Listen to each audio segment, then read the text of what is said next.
Cada ano que passa traz consigo um novo tempo. Como um vento, o tempo leva e traz vida, e com ela se alternam diferentes momentos. É por isso que precisamos de pausas, para dar espaço ao silêncio e nele consolidar o que aprendemos e podemos escutar dos mais sábios e benevolentes. O Espiritismo é caminho da palavra, do silêncio, do sentimento e da imagem. É ação. Como um canal de prática de amor e difusão de conhecimento, a FEB TV existe para transmitir os postulados do Espiritismo e oferecer roteiros que permitam avançar nesta trilha que é a vida. Agradecemos muito a vocês por fazerem parte da corrente. Graças às doações, podemos realizar nossa missão de estar perto e propagar a doutrina espírita. Vamos seguir juntos plantando e colhendo a paz. Seja você também um investidor do bem. Colabore com a FEB TV. Juntos podemos mais. febtv.com.br.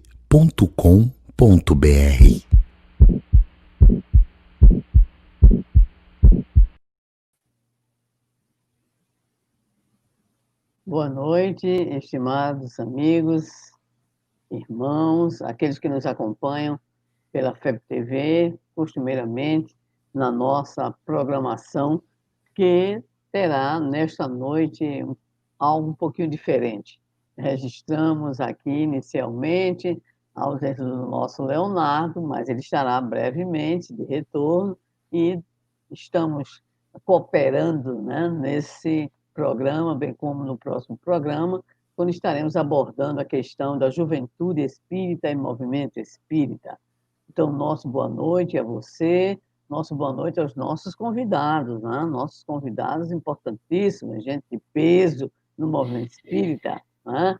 A nossa irmã Miriam, diretora da área de infância e juventude pelo Conselho Federativo Nacional da Federação Espírita Brasileira, e o nosso irmão Gabriel Salum. Nós gostaríamos, inicialmente, de dizer a você que nos acompanha pela FEB TV, pelo Espiritismo Net, pelo canal do Horto de Damasco, pela Web Rádio Amigo Espiritual, pela Rede Amigo Espírita e pela Web Rádio Fraternidade, que este é um programa da Federação Espírita Brasileira. Vamos, inicialmente, dar aí a rodada dos cumprimentos e pedimos inicialmente a nossa Miriam, posteriormente ao Gabriel, para se dirigirem aos nossos espectadores. Queridos amigos, nossa gratidão por participarmos desse momento e com uma temática tão especial que nos toca o coração diretamente, que é a nossa juventude espírita, pelos laços da evangelização, e o movimento espírita pelos laços da unificação. Então, são temáticas que nos tocam, brilham de uma forma muito especial nos nossos corações, e é uma alegria imensa estarmos aqui ao lado de irmãos para trocarmos ideias, somarmos reflexões e, de alguma forma, deixar esse gostinho na alma de todos para prosseguirmos nessa caravana linda que fortalece cada vez mais essa abençoada tarefa. Nossa gratidão por estarmos aqui. Bom, Da Gabriel. mesma forma, boa noite, Sandrinha, boa noite, Miriam, aos guris que estão aí no backstage também, a equipe de TI proporcionando que nós tenhamos essa atividade, ao nosso querido Leonardo Machado, que não está conosco hoje, mas que recebe também o nosso carinho, e a todos aqueles que nos assistem aqui através da FEB TV. São, de fato, temas muito caros ao nosso coração, especialmente quando vamos refletir sobre recomendações de almas como Francisco Spinelli, Leopoldo Machado, para o trabalho em torno da juventude espírita e dos testemunhos que essas almas nos deixam e que não são pretérito. São, na verdade, testemunhos presentes para que nós possamos avançar com a fileira da difusão espírita, da união e unificação do nosso movimento com o jovem no lugar que ele precisa ocupar, que é ao lado de todos nós. Então, para nós é uma alegria estarmos juntos aqui, partilhando desse momento e podendo contribuir, especialmente aprender com todos vocês. Ok, exatamente. O nosso programa sempre escolhe um autor, especialmente, pode ser um espírito que psicografou alguma coisa, um pensador, um trabalhador, e realmente é sempre essa ideia que você traz, né? De entender que esses grandes nomes do nosso movimento espírita, eles não são passado, na verdade, eles trazem uma contribuição permanentemente atualizada e nós precisamos aprender, não é? Hoje, então, dia do professor, não é isso? Lembramos o nosso Guimarães Rosa, quando diz que mestre não é só aquele que ensina, mas é aquele que, de repente, aprende. Então, nós estamos em aprendizagem permanente com essas figuras. Hoje, de maneira especial, com as figuras do Francisco Spinelli e do Leopoldo Machado, mas aqui no meio aparece também um ou outro colaborador, um ou outro nome, e a gente vai agregando esses nomes, não é isso? Para poder conversar e trazer a todos nós boas reflexões. Mas nós gostaríamos de iniciar, lembrando que o mês de outubro é um mês recheado, né? É um mês recheado. Começa logo com o nascimento de Kardec, né? Então, 3 de outubro, está aí boa parte das instituições sempre evocando a figura do codificador no Brasil, fora do Brasil. Nós andamos um pouquinho e nós vamos encontrar exatamente aí a nossa celebração do Pacto Áureo, né? A grande conferência, e o Lins de Vasconcelos nos oferecendo esse termo, que é muito importante para que nós compreendamos essa necessidade, já enfatizada aqui, da união, da unificação e dos esforços que deveremos empreender nesse sentido, e 9 de outubro, né, que representa, na verdade, duas situações, ou dois eventos importantíssimos. Primeiro, o Auto de Fé em Barcelona. Né? Então, nós vamos encontrar um momento de perseguição, a divulgação das ideias espíritas na Espanha, a intolerância, a queima dos livros, né, que o Auto de Fé, naquela época, era a queima exatamente dos livros, em torno de 300 opúsculos, livros e assim por diante.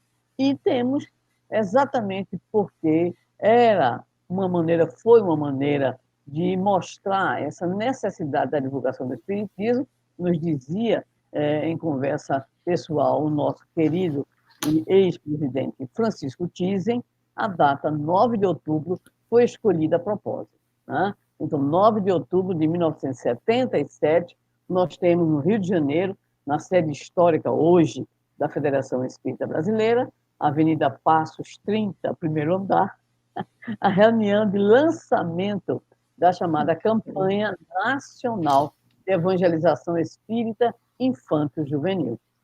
Essa campanha ela nasce de uma inquietação, em especial em meados da década de 70, e instigada essa inquietação por nada mais, nada menos do que a Federação Espírita do Rio Grande do Sul.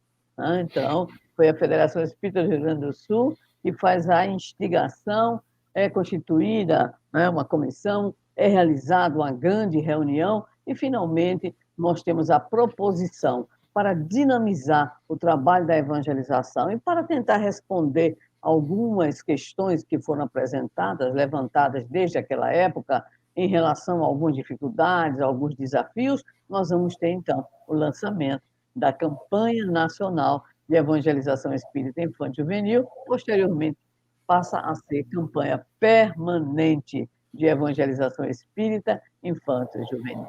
Não é isso? Então, nós estamos no mês de muitas celebrações. Para completar, hoje, dia 15 de outubro, Dia do Professor. Não é isso? Então, estamos muito felizes com esta oportunidade, lembrando que todos aqui somos militantes da área pedagógica, com título ou sem título, né? Com cursos de pedagogia, de licenciaturas ou sem, mas tanto a nossa Miriam quanto o nosso Gabriel são evangelizadores, essa também, quem vos fala aqui.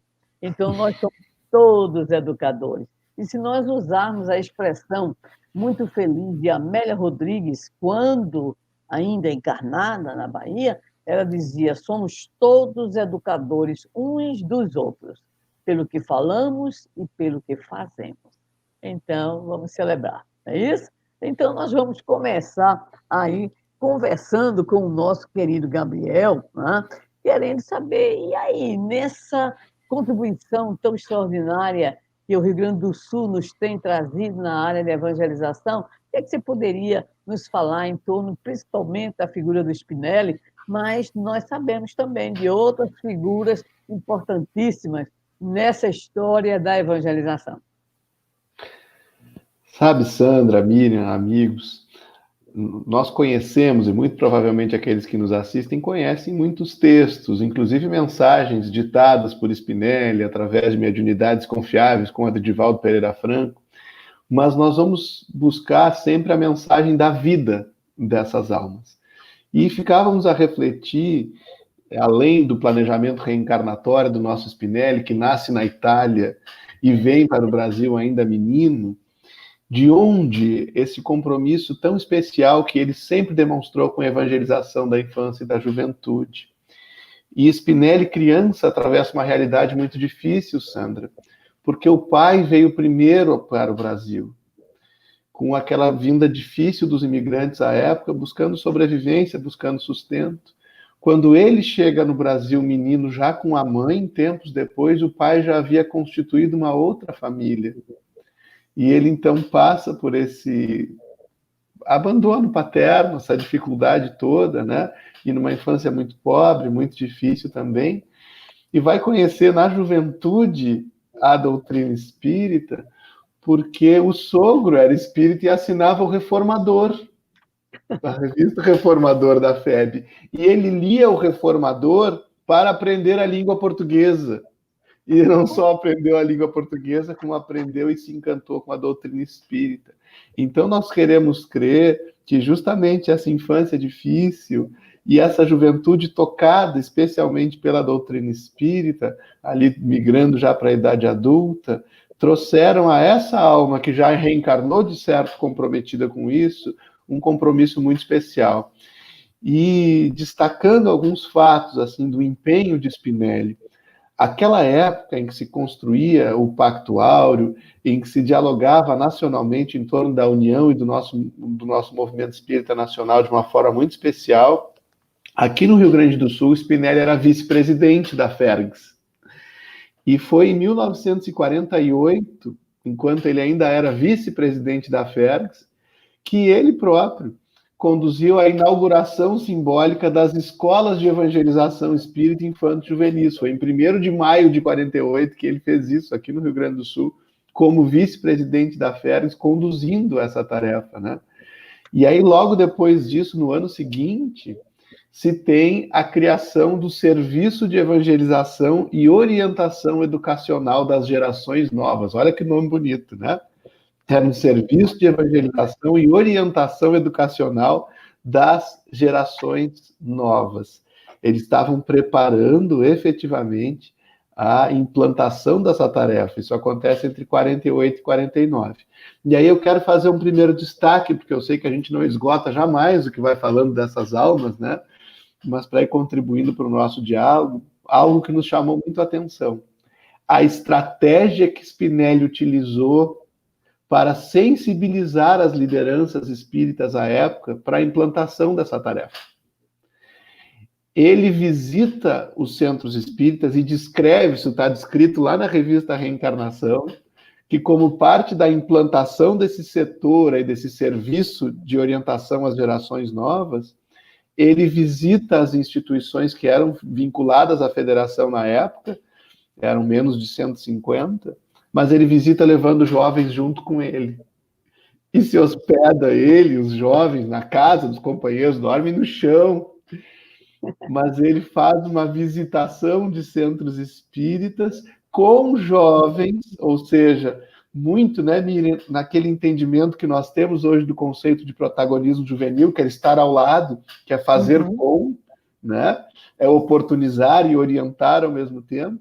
Ele vai com os jovens visitar os centros espíritas e preparar o início ou o avanço dessa tarefa aqui no nosso estado, que vai se desdobrando depois pelos anos seguintes, né? Nós temos ali em 1950 já a criação de um primeiro opúsculo, que era o programa de ensino para as escolas do Evangelho, segundo a doutrina espírita, aí na FEBS-FN, vejam como isso tudo vai se conectando, né? Vamos ter um curso de evangelizadores vindo alguns anos depois, já em 1955, aí com uma população um pouco maior de trabalhadores dessa área, e tudo mais que vai se desdobrando, e a história que nós todos conhecemos, sobre a qual vamos falar hoje. Mas eu queria, Sandra, destacar esses dois fatos, inicialmente, da trajetória do nosso Spinelli. Primeiro, a sensibilização provacional de uma infância difícil, né, marcada pela vulnerabilidade, pela superação, por cruzar os mares para ser espírita no Brasil, compreendendo, então, essas noções de união e de unificação que não têm fronteiras. E depois disso, tendo conhecido a doutrina espírita, se apaixonou pela evangelização de infância e juventude, e ele próprio foi liderando ações dessa natureza aqui no nosso estado, desde o início, colocando jovens ao seu lado. Protagonismo juvenil e visão de futuro. Nós vemos uma mensagem do Spinelli que está no livro Crestomartia da Imortalidade, e para a gente ver como ele tem, de fato, essa pegada, como você coloca, em relação à importância da evangelização, ele vai dizer assim: o coração da criança é o solo, veja bem, é o solo a cultivar, eivado de dificuldades. Arroteemos o terreno à nossa disposição, adubemo-lo e atiremos nele as sementes do Evangelho. Jesus fará o resto. Eu acho ótimo, né? Jesus é demais, né? Agora, Gabriel, ainda em relação a todo esse início aí importante, lembro dos relatos da nossa irmã Cecília Rocha, né?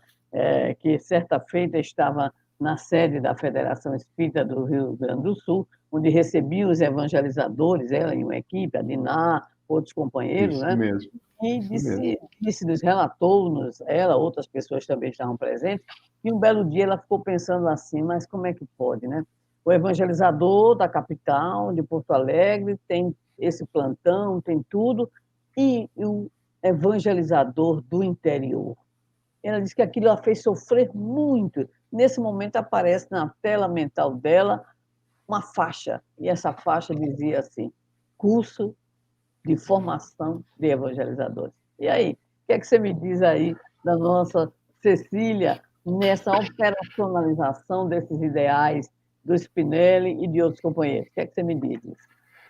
Eu digo que essa falange da evangelização, Sandra, assumiu compromissos antes de reencarnar, que nos parece que são compromissos dos quais eles se desincumbiram de uma forma honrosa e muito bela, né?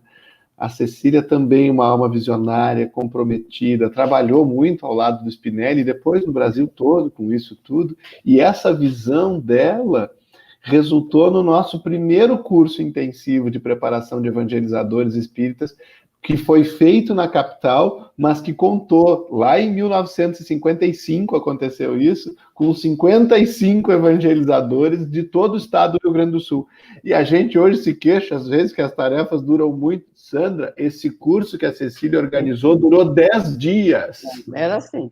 As pessoas ficaram 10 dias no Amigo Germano, que é um centro espírita grande aqui da nossa capital gaúcha, e ali permaneceram em 1955. E foi isso, porque tinha que se permitir que viessem evangelizadores de todo o estado, né? Então, esse primeiro curso, ele contou com mais de 50 evangelizadores do estado todo. E, Sandrinha, a sintonia espiritual se faz sempre, né? Essa mensagem do Spinelli, que tu destacaste, é uma das mensagens preferidas nossas também. Ele fala muito da infância, mas tem uma frase em que ele fala da juventude nessa mesma mensagem, que é de tocar o coração, né? Que ele diz o seguinte: a tarefa de edificar o reino de Deus no coração juvenil é a nossa atual gloriosa tarefa. 2 pontos: salvar o futuro. Um foco muito nítido, né, na relevância disso. Então, Cecília e Spinelli trabalharam par e par com muitas outras almas que foram plantadas por Jesus e por Ismael em todo o solo espiritual do Brasil, a fim de que de todas as partes surgissem esses movimentos, né?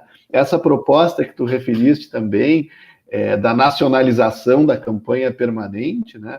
Ela surge ainda pela intuição espiritual trazida a outra médium, né? Que tu também mencionaste aí, que foi a nossa querida Diná. E isso é levado ao nosso presidente Francisco Thyssen, que à época já estava aí na FEB, que também acolhe. Então a gente percebe, né, Miriam, Sandra e amigos, essa costura, esse concerto espiritual com o qual nós podemos e precisamos nos somar quando nos abrimos para trabalhar para a união e para a unificação, né? É tão bonito a gente ver tudo isso, né? E nos inspirarmos com almas como Cecília e como Spinelli, tudo que eles fizeram e continuam fazendo. Né? Exato. E você coloca algo muito apropriado, né? Da mesma forma que o Arthur Conan Doyle dizia que para chegarmos à qualificação do espiritismo houve uma invasão organizada, né, para provocar aqueles fenômenos, nós podemos afirmar, né, data vênia, qualquer entendimento diferente, que há também, por esse período, um verdadeiro contingente de trabalhadores que vão, né, desenvolver essa tarefa, a da infância bem um pouquinho antes, né? Tanto é que nós vamos encontrar já ali o nosso Manuel Viana de Carvalho, por sinal também desencarna em outubro, né? E vamos encontrá-lo enviando correspondência a Anália Franco, a FEB. É em 2014 que a FEB instala realmente o seu núcleo específico de evangelização infantil. Mas, como você diz, né, o solo era o solo não só infantil, mas também um solo juvenil. E para isso nós vamos agora chamar nossa Miriam para que ela nos fale de um personagem muito importante na dimensão em especial das juventudes espíritas. E é uma figuraça, uma outra grande figura, que é o nosso Leopoldo Machado. Miriam, solta aí alguma coisa do Leopoldo Machado. Pois é, Sandrinha, é encantador nós sentirmos essa presença tão inspiradora dos benfeitores queridos que, como vocês bem colocaram, estão presentes, eles continuam muito ativos. E é belíssimo sentirmos esses corações tão próximos dos atuais tarefeiros, até porque é uma ida e vinda constante, né? A gente vai e volta, todo mundo junto.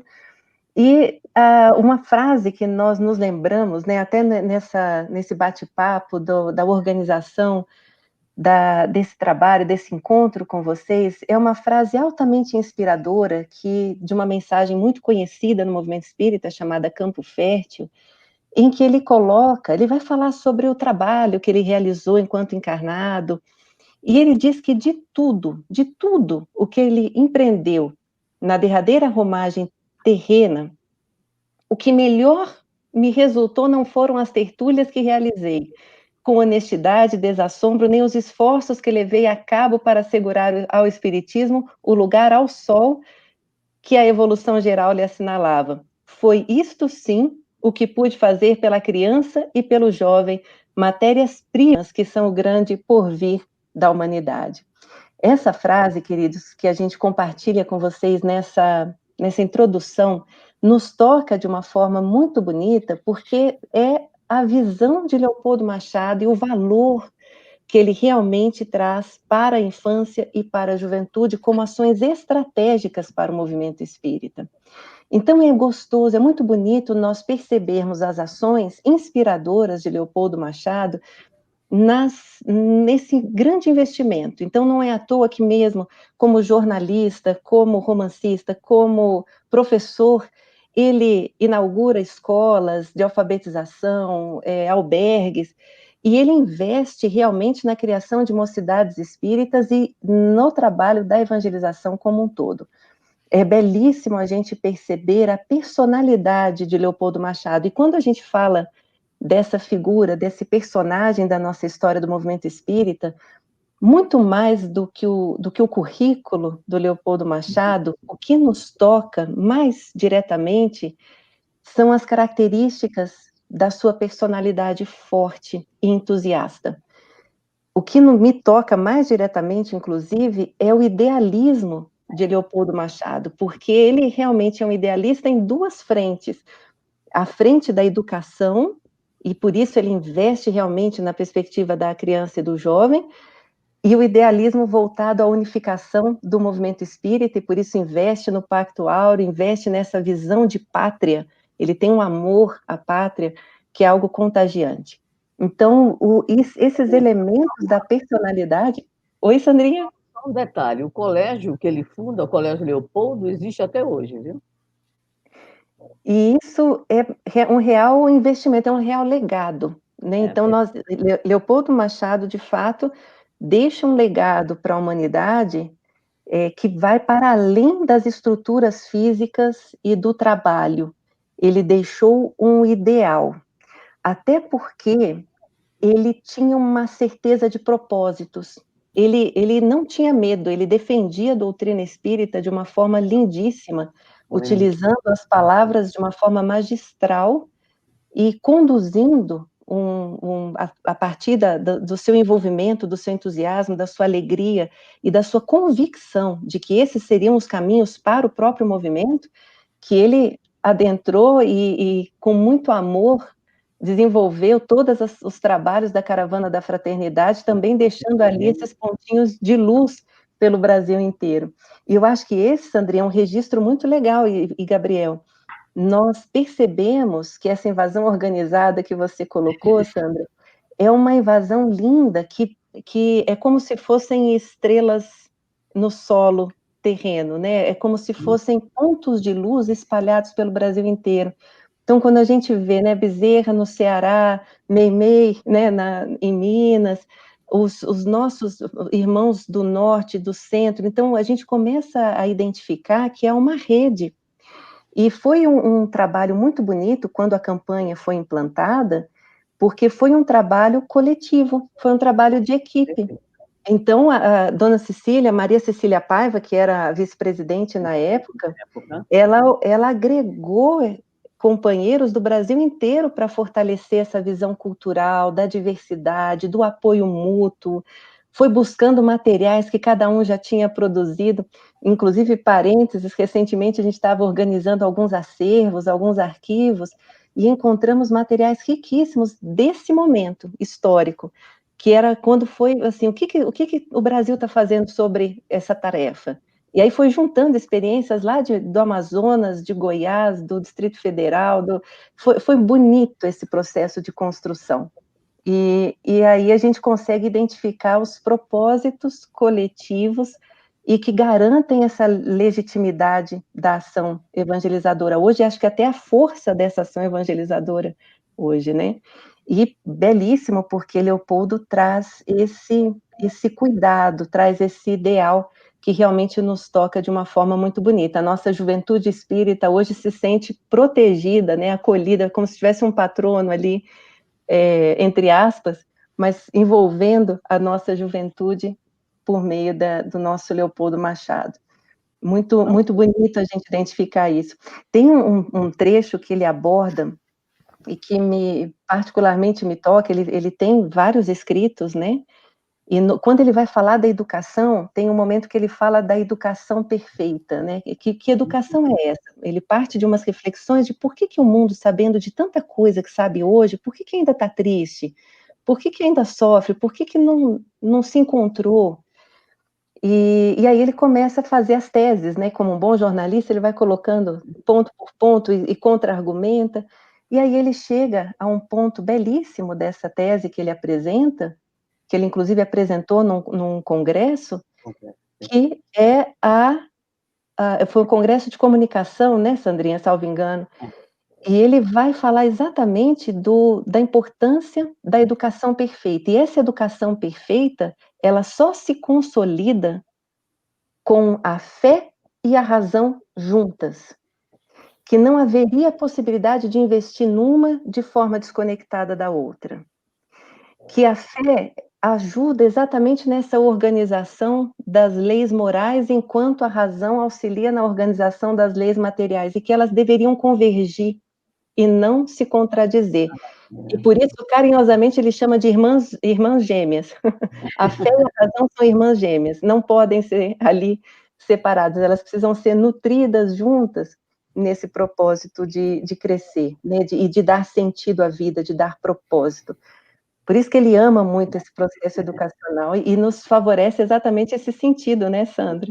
Perfeito. Isso me fez lembrar da nossa última live que você participou aqui no Rio Grande do Norte, né, e para o mundo, com o Éden, e o nosso Éden, que é o presidente da nossa casa, fruto também da evangelização, né, juvenil, ele usou uma expressão que o pessoal gostou muito. Ele disse: a evangelização espírita é Jesus e a fé com razão, ou seja, é a fé raciocinada, né? Então, o pessoal gostou muito aí dessa abordagem que ele fez. Mas é exatamente isso que nós percebemos, tanto o Spinelli quanto o Leopoldo Machado, né? Porque muita gente também pensa assim, Spinelli era mais a infância. Não, era infância e juventude. Leopoldo Machado era só juventude. Não. Então, ambos trabalharam com infância e juventude. Mas vamos aqui dar uma pinçada na questão que todos dois têm uma preocupação, né? Tiveram uma preocupação muito importante, que é a questão do protagonismo, né? O protagonismo que tantos têm falado. Então, vocês dois aí, num bate e volta, volta e bate, o que é que vocês me dizem sobre, em especial, o que é esse protagonismo, como é que vocês veem esse protagonismo, como os dirigentes espíritas e como os evangelizadores de juventude espírita podem promover, enfim, dinamizar essa necessidade de futuro, mas que começa agora. Vamos lá, Gabriela. Eu? É tu. Então tá bom. Sandra, Miriam, eu queria destacar, entrando nesse ponto, mas antes destacar uma questão que também nos chama muita atenção. Leopoldo Machado e Spinelli, ao mesmo tempo em que eles engendravam essas ações, dando contribuições significativas para a evangelização de infância e juventude, eles costuravam, contribuíam para o processo nacional de unificação do movimento espírita brasileiro. Isso acontece na mesma época. Perfeito, na mesma época. Viajaram juntos, inclusive. Viajaram juntos, eram muito amigos. Leopoldo Machado publicava relatórios e impressões dele aqui na revista no Rio Grande do Sul, na Reencarnação também. Então, eles foram criaturas que contribuíram para a unificação, para o Pacto Áureo, mas com a visão de que tudo isso precisava se fazer acompanhar do trabalho com a infância e com a juventude, né? Então, se nós pudéssemos caracterizar essa dupla querida, que de certo não nos desassiste aqui nessa hora, né? Nós poderíamos dizer infância e juventude e unificação. E divulgação. E divulgação. Isso mesmo. E com isso eles foram nos trazendo noções muito importantes acerca do protagonismo juvenil. Parece-nos que essa é uma compreensão que vem se alargando cada vez mais, porque a lei é de progresso, né? Nós nunca podemos olhar para o nosso movimento espírita sem as lentes da doutrina espírita. Então nós temos avançado década após década, ano após ano, sem solução de continuidade, porque quem rege essa grande orquestra não somos nós, né? Então nós vamos perceber o seguinte: hoje se pode compreender o protagonismo juvenil como sendo a única forma sustentável de provermos a qualidade, o crescimento do nosso movimento espírita e da própria difusão espírita. É compreendermos o fundamento doutrinário disso, Sandra, na geração nova que está estudada em A Gênese, compreendermos que nós temos hoje, nas nossas salas de evangelização, almas que vão encontrar talvez a última oportunidade de reencarnação na Terra, porque se mantêm mais conectadas com valores ainda muito materialistas, mas também temos aqueles que vêm para impulsionar o progresso muito especialmente e vão se reencontrar com o Evangelho de Jesus, mergulhados na carne, na evangelização infanto-juvenil. Nós precisamos olhar e valorizar essas criaturas, compreendendo que eles vêm para dividir a fileira conosco, jamais dispensando a nossa orientação, a formação permanente, o treinamento, né, a orientação cuidadosa, que é o papel do evangelizador como jardineiro, mas também não protelando a tarefa do jovem para um futuro tão distante, em que nós já o teremos perdido algumas vezes para o materialismo do mundo, ou teremos nós mesmos claudicado na exaustão e na sobrecarga de tarefas, sem considerarmos que quando nós dizemos a seara é grande, Senhor, envia-nos os ceareiros, ele manda o jovem. né? E quando o ceareiro vem e o jovem está ali, a gente tem que olhar para ele e dizer, bom, você é forte fisicamente para carregar a cadeira? É. Mas você é forte intelectualmente para aprender espiritismo? E você é forte emocionalmente para educar sentimentos? E você é forte espiritualmente, se cuidarmos de você, jovem, para partilhar conosco a semeadura hoje. Então, essa é a visão que o nosso movimento vem desenvolvendo cada vez mais no protagonismo juvenil.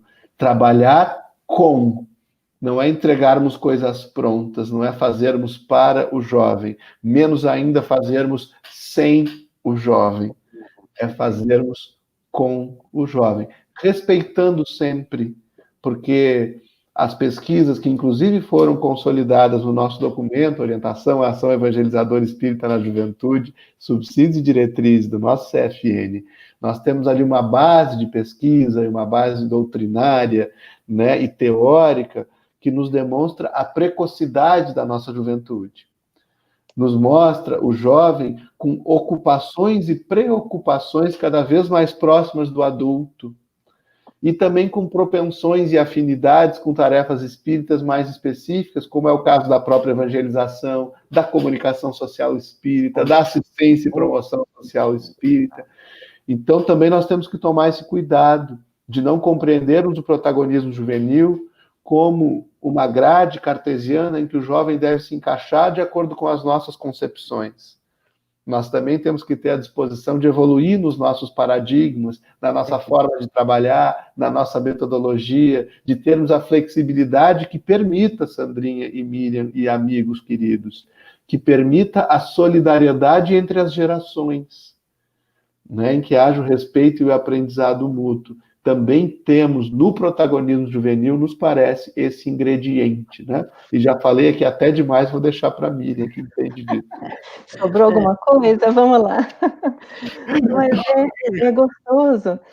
Sabe a frase que melhor define protagonismo juvenil, sob o meu ponto de vista? É a própria canção do Leopoldo Machado, sempre ombro a ombro, sempre lado a lado. Vamos trabalhar com muita alegria pelo espiritismo mais cristianizado, pela implantação da paz e harmonia. Esse trechinho da música Alegria Cristã de Leopoldo Machado, para mim é uma definição sublime de protagonismo juvenil. É ombro a ombro, é lado a lado, é junto, é uma relação de confiança e de investimento. Confiança, em especial, nas potencialidades, naquilo que realmente se traz para investir na própria tarefa. Então, é uma ação bonita. O protagonismo juvenil é uma ação conjunta, e como falou muito bem o Gabriel, de proximidade de gerações, e não de concorrência, ou de afastamento, ou distanciamento.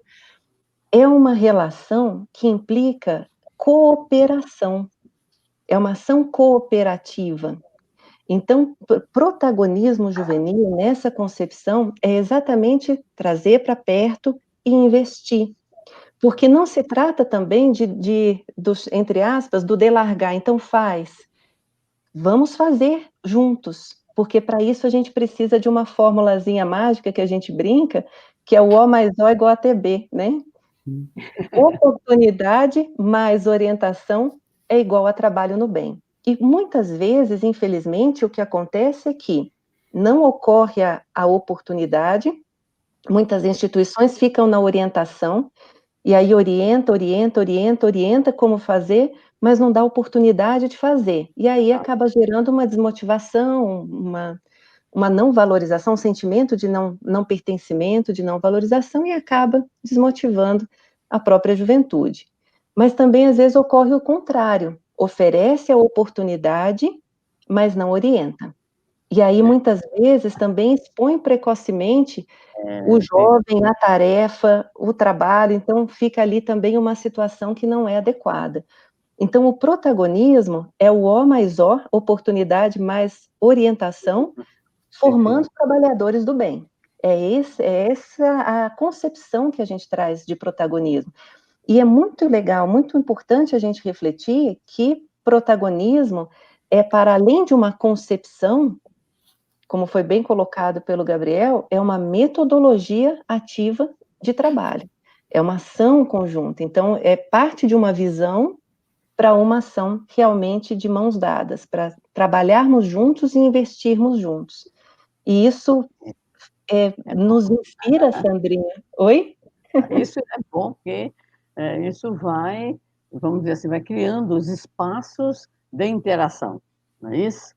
Nós temos aqui uma pergunta interessante do André Pádua, que pede para vocês também falar um pouco sobre a dificuldade do jovem em relação a terem acesso aos dirigentes, em especial, né, aqueles diálogos mesmo com os dirigentes de federativas. Então, né, o que é que vocês podem nos dizer aí, que a gente ainda tem estrada para percorrer? Miriam, você que estava aí com a bola, vá lá, faça o gol. Então, esse é um ponto importantíssimo. A gente agradece ao André por compartilhar essa reflexão, porque acredito que seja um paradigma exatamente já em transformação, em necessidade de mudança. Porque o protagonismo ele se dá exatamente pelo diálogo, por vivenciarmos o trabalho juntos, por conhecermos o trabalho, e, ao mesmo tempo, é um espaço de conquista, é um espaço de amadurecimento conjunto, garantindo a continuidade e a seriedade do trabalho. Então, um ponto que é importante, que muitas vezes gera dúvida no movimento espírita, e às vezes até alguma resistência, algum medo, é muitas vezes associar protagonismo juvenil com cargo. Então, assim, o protagonismo, o jovem protagonista é aquele que está com o cargo de coordenador, o cargo de diretor, o cargo...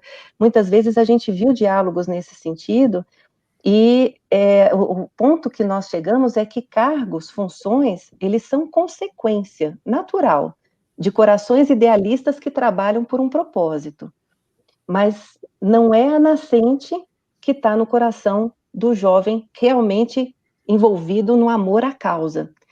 Então, o propósito do protagonismo, toda essa ação voltada ao protagonismo, ela implica um trabalho de ação conjunto, de compreender a tarefa, de amar a causa, de amar a casa, de amar a doutrina espírita e de amar o movimento espírita. É um amor legítimo, é um amor que está na fonte, no coração. E se naturalmente, ao longo do percurso, vão surgindo oportunidades de assumir a coordenação de um trabalho, uma direção, uma presidência, isso vem como consequência natural do trabalho, até porque os cargos são todos provisórios, mas o ideal não. O ideal é o que vai realmente nos manter para frente. E precisamos, sim, encontrar cada vez mais caminhos de abertura dessa comunicação, de uma forma muito fluida, de uma forma que a gente consiga visualizar uma confiança mútua. E essa abertura, ela se dá exatamente pelo trabalho. É trabalhando, é vivenciando essas oportunidades para que a gente possa compreender ali os talentos e somar os talentos nesse propósito comum. E aí, Gabriel? Em acréscimo, aumenta. acima, e ainda a gente pode acrescer, né? Esse é um desafio da realidade diária da gente, né, Sandra? Exato. A gente que dirige uma federativa e tem esse compromisso, assim, de manter a proximidade. E a gente vai percebendo, assim, em questões muito práticas, que a liderança é uma questão essencial nesse processo de aproximação do jovem, de convivência entre essas gerações. A Miriam destacava muito bem que a questão toda do protagonismo, ela não é o cargo, né? E a liderança também não é, a liderança ela é a influência salutar que a gente exerce de uns para com os outros.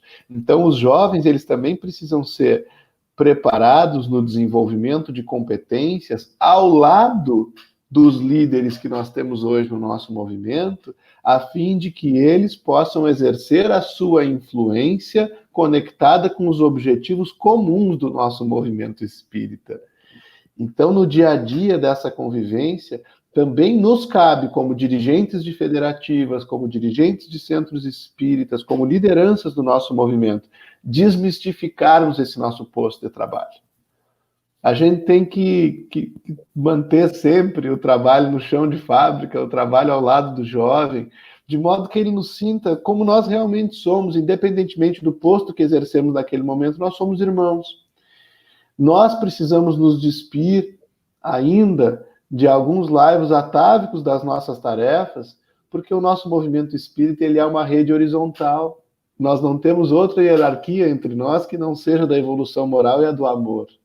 Então a gente precisa gerar essa proximidade de convivência natural com o jovem, a fim de que ele não aspire o carreirismo no movimento espírita, porque isso é uma questão do mundo, é do poder provisório, mas que ele tenha, sim, a vontade de servir ao movimento espírita, inclusive em postos de liderança, olhando para nós, mesmo com as nossas fragilidades e identificando no nosso esforço, essa é a única forma de distinção inspiradora que nós podemos ter, olhar para o nosso esforço, mesmo frágeis e imperfeitos, e dizer, aquilo que ele faz é importante, é bom, eu poderei ser feliz com esses exercícios de esforço e de renúncia. E eu queria destacar, Miriam, um momento que ficou guardado para sempre no nosso coração, que foi durante a nossa última cobragem nacional, aquele instante em que os jovens estiveram sentados ao nosso lado.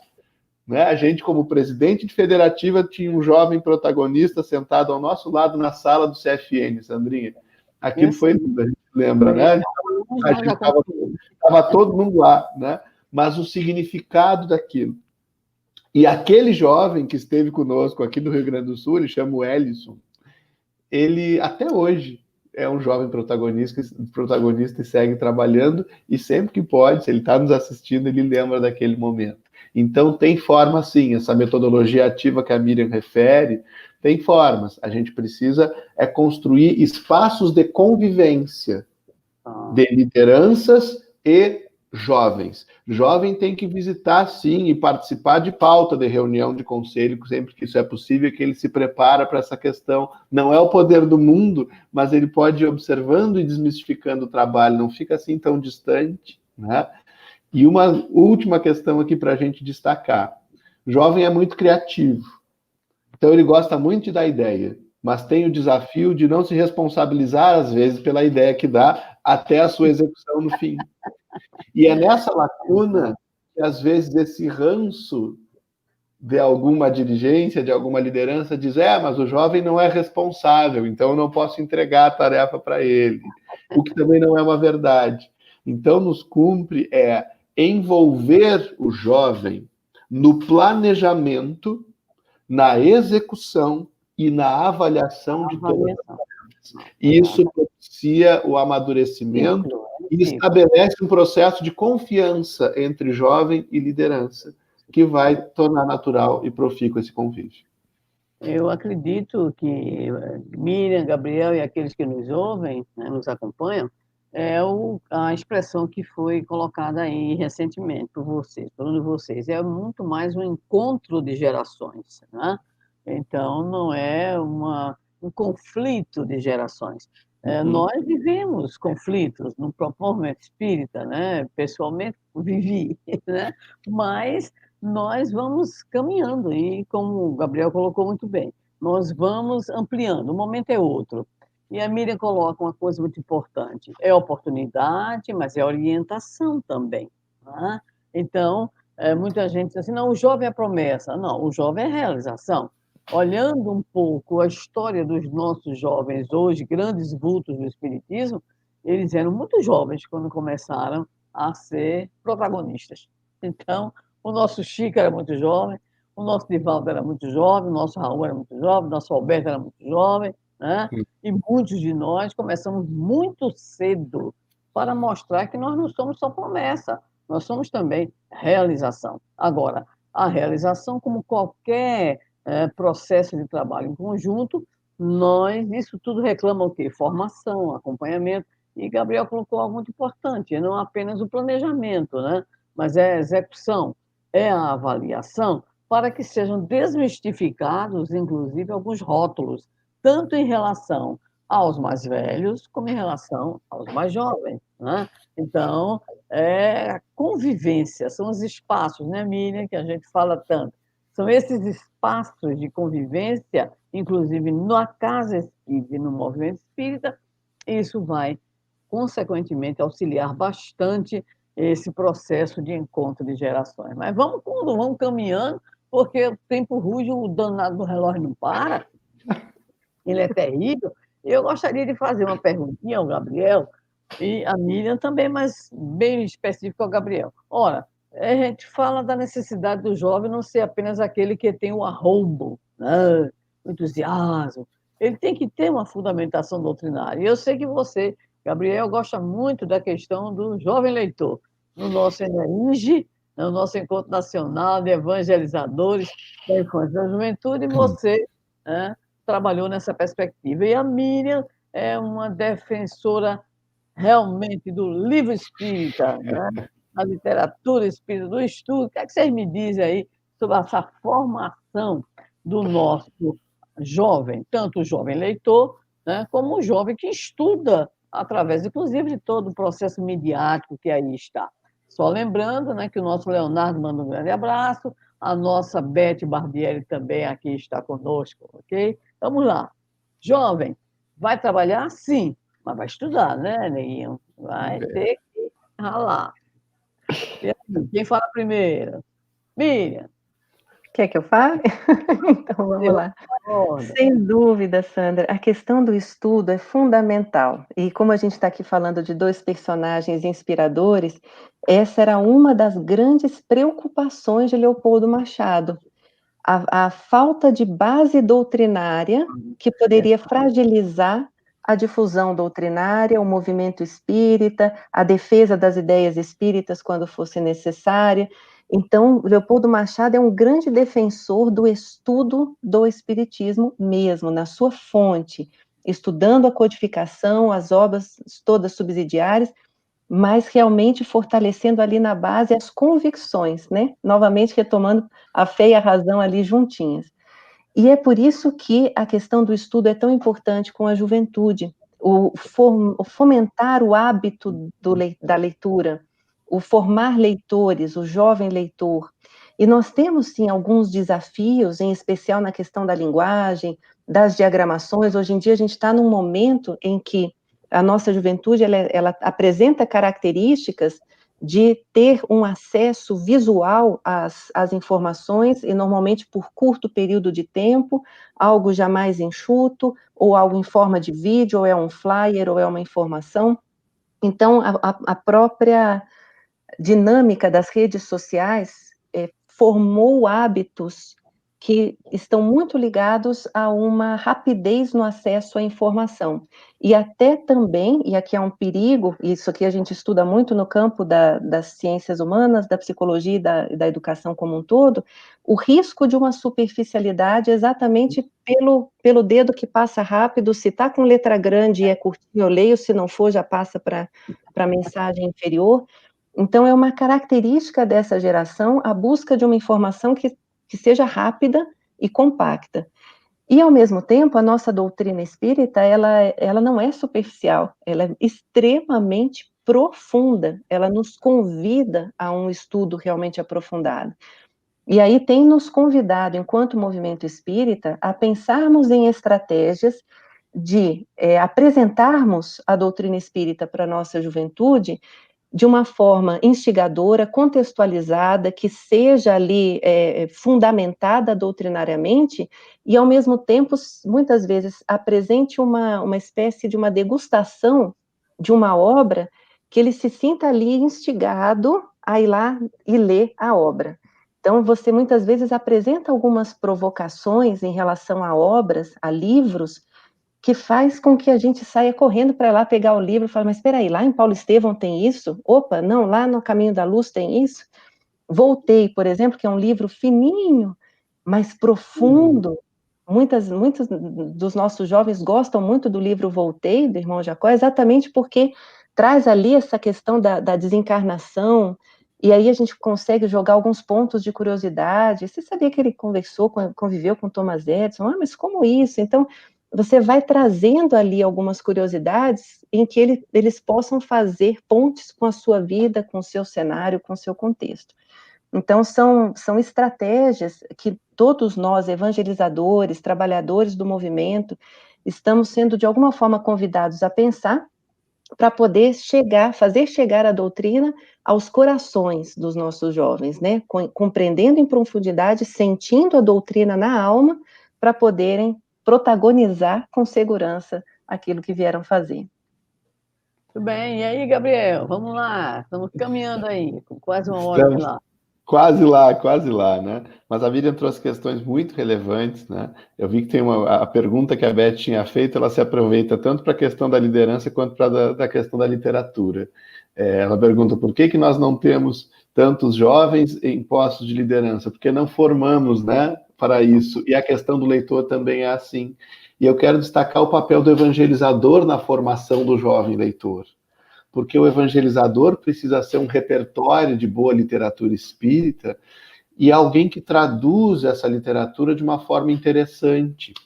Porque quanto mais precoce se torna a nossa juventude, também mais próximo se torna o paradigma do interesse na educação. Ele investe naquilo pelo que ele se interessa, aquilo que realmente faz sentido para o jovem, né? Então, nós precisamos disponibilizar a boa literatura espírita e estimular a formação como leitor com boas indicações, com a apresentação de obras de forma interessante. Há poucos dias, a FEB Editora e a Fergs Editora lançaram juntas Nosso Lar em Versos, um livro voltado especialmente para o público juvenil e com uma ilustração em mangá, Sandra. Veja isso, é uma coisa diferente um pouco na nossa literatura espírita, não é? É desafiador, a gente até apresenta alguma resistência, olha, tem conexão com isso, com aquilo, vamos ver como traduzir essa questão de forma a interessar o jovem sem comprometer os nossos valores, mas existe uma lacuna importante para nós. Se nós queremos formar jovens leitores, no caminho de interesse do jovem pela codificação espírita de Allan Kardec, nós ainda precisamos produzir mais obras para o público juvenil. Nós temos poucos escritores produzindo para jovens no nosso movimento espírita. Então, aqui fica a reflexão como editores também, né? A reflexão / desafio e o esforço conjunto, né, Miriam? Da FEB Editora, e aí nesse caso com a Fergs Editora e com outras tantas, de produzirmos obras voltadas para o jovem e buscando o ponto de conexão e de interesse com ele. Maravilha, então nós aproveitamos a deixa de vocês para convidar na próxima quinta-feira, nós estaremos conversando, né, em torno da obra Cânticos da Juventude, do nosso querido Ivan de Albuquerque, do nosso Raul Teixeira. E teremos aqui 2 convidados também muito especiais, o nosso querido Cirne Araújo, vice-presidente da FEB e coordenador adjunto de juventude, né, pela Federação Espírita Brasileira, e o nosso querido Alessandro Viana Vieira de Paula, o nosso irmão lá de São Paulo, sempre participando, sempre muito ativo, estudioso da obra do Raul e de outras temáticas importantes. Já aproveitamos para convidar, ok?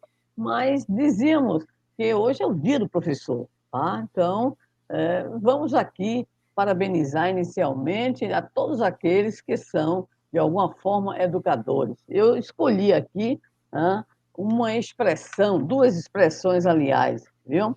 A primeira é de um historiador, jornalista e novelista norte-americano chamado Henry Adams. Ele diz algo que eu sempre costumo dizer aos meus alunos: um professor afeta a eternidade. É impossível dizer até onde vai a sua influência. Ora, se o professor é assim, eu fico imaginando, ai meu Deus, e o evangelizador, como é que fica? E na mesma linha, Paulo Freire vai nos dizer, o educador se eterniza em cada ser que educa. Olha que coisa fantástica.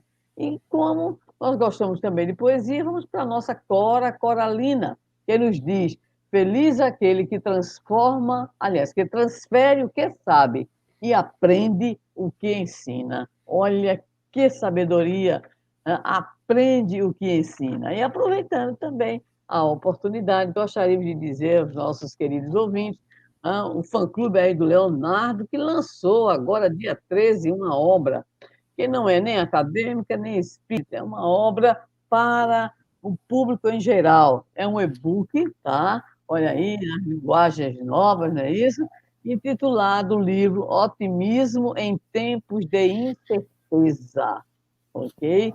Então, é um livro para todos, lançado agora, bem novinho, no dia 13, daqui a pouco estará aí nas plataformas, deve estar já nas plataformas de vendas de e-book. Então, a nossa rodada final de saudação, né, para que os nossos Gabriel e Miriam possam dar o seu boa noite, a sua mensagem final, agradecendo ao Rodrigo, ao Kleber, a todos aqueles que nos acompanharam. O Rômulo Miranda mandou uma mensagem referindo-se àquilo que significa a riqueza, né, da fala da nossa Cecília nas suas mensagens. A Maria Gomes de Oliveira também esteve aqui comparecendo e outros companheiros que nos acompanharam pelo chat. Então, nessa rodada final breve, o nosso boa noite da Miriam e do Gabriel. Quem fala primeiro? As damas. As damas. Então, vamos lá. Queridos, o nosso sentimento de gratidão por esse bate-papo tão gostoso, agradecemos ao nosso Gabriel, nossa Sandrinha, a toda a equipe do Backstage, a todos vocês que estão nos assistindo aí com o coração aberto, e que a gente possa manter viva essa chama, essa alegria, para trabalharmos juntos, ombro a ombro, lado a lado, como nos diz Leopoldo Machado, e nessa marcha belíssima voltada à evangelização de corações, fortalecendo as nossas juventudes espíritas e fortalecendo esse trabalho belíssimo da unificação. E aí eu gostaria de encerrar essa minha fala de hoje, trazendo um trechinho da frase de Leopoldo Machado, numa mensagem lindíssima que a gente gostaria muito que vocês conhecessem, que fala sobre o som da corneta. E é uma mensagem que Leopoldo Machado escreveu para os jovens, quando, às vésperas da nossa Combrage Nacional no ano passado, né, a nossa Confraternização Brasileira de Juventudes Espíritas, e ele fala exatamente da importância da corneta, do sonido certo, remetendo a Paulo, né, a importância da trombeta, dar o sonido certo para todos se aglomerarem, para todos se juntarem num propósito comum, de uma realização comum, né, aglomeração espiritual, né, nesse nosso cenário atual. Mas em um dos trechinhos dessa lindíssima frase, dessa lindíssima mensagem, ele fala que sob a bandeira de Ismael, olha de novo a evangelização e a unificação juntinhos, sob a bandeira de Ismael, que reluz do alto do local onde os encontros de juventude ocorrem, a trombeta emite o divino sonido, convocando a seguir essa diretriz divina, Deus, Cristo e caridade. Que estejamos, então, queridos, afinados, atentos ao sonido certo da trombeta de Ismael, para podermos fortalecer a nossa evangelização e a nossa unificação por meio dessa ação junto às juventudes. Bem. De nossa parte, é só alegria, gratidão e esperança. Nós temos vivido momentos extremamente desafiadores, necessários, oportunos. A pandemia nos colocou obrigatoriamente em contato online com os nossos jovens de uma forma muito intensa, oportunizando-nos a todos, né, lideranças, trabalhadores de todas as searas, conhecermos um tanto mais da vida deles. E a vida deles é interessantíssima. Somos nós próprios, são os nossos irmãos. Então a mensagem que a gente quer deixar aqui, buscando nas nossas limitações a compreensão das orientações de Leopoldo e de Spinelli, sempre de acordo com a doutrina espírita, amemos a juventude, investamos, consideremos o jovem na sua inteireza, na sua potencialidade, na sua realidade hoje, e marchemos sem cessar, meus amigos. A gente se despede aqui, dando um abraço, um beijo carinhoso na Miriam, na Sandra, nos guris do Backstage, em todos vocês que estão conosco aí nos assistindo, sempre com essa visão de otimismo, de ideal e de esperança que essas almas nos legaram. E lá naquela mensagem, Sandrinha, que a gente não combinou, mas eu vi que é do teu gosto e do nosso também, na mensagem de Spinelli, ditada ao Divaldo, e que está lá na Crestomatia da Imortalidade, nós pensamos a frase de Spinelli com que nos despedimos nesse momento, em que ele diz: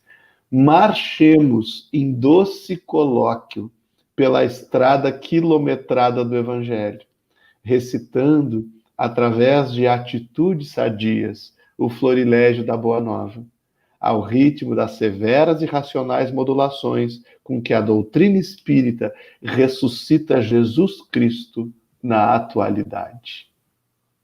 Que assim seja para todos nós. Vamos lá. Nosso agradecimento à turma aí, ao Rodrigo, ao Kleber, nossa gratidão por terem aceito, né? Miriam, Gabriel, todas as participações, o nosso muito obrigado pela oportunidade, ao nosso querido Leonardo. Nós estamos juntos fazendo um encontro de gerações, viu? Na prática e ao vivo, certo? Lembrando, para finalizar o nosso encontro, que as recomendações de Spinelli e de Leopoldo Machado para a atualidade, conforme lembrança dos nossos irmãos, é que sigamos confiante na juventude, ombro a ombro, lado a lado, oportunidade e orientação para que a doutrina espírita ocupe de fato o seu lugar. Mais uma vez, o nosso agradecimento ao Espiritismo Net, ao Web Rádio Amigo Espiritual, o Horto de Damasco, Rede Amigo Espírita, Web Rádio Fraternidade e até mais. Até quinta-feira nós nos encontramos para continuar esse papo gostoso sobre juventude. Cada ano que passa traz consigo um novo tempo. Como um vento, o tempo leva e traz vida, e com ela se alternam diferentes momentos. É por isso que precisamos de pausas, para dar espaço ao silêncio e nele consolidar o que aprendemos e podemos escutar dos mais sábios e benevolentes. O Espiritismo é caminho da palavra, do silêncio, do sentimento e da imagem. É ação. Como um canal de prática de amor e difusão de conhecimento, a FEB TV existe para transmitir os postulados do Espiritismo e oferecer roteiros que permitam avançar nesta trilha que é a vida. Agradecemos muito a vocês por fazerem parte da corrente. Graças às doações, podemos realizar nossa missão de estar perto e propagar a doutrina espírita. Vamos seguir juntos plantando e colhendo a paz. Seja você também um investidor do bem. Colabore com a FEB TV. Juntos podemos mais. febtv.com.br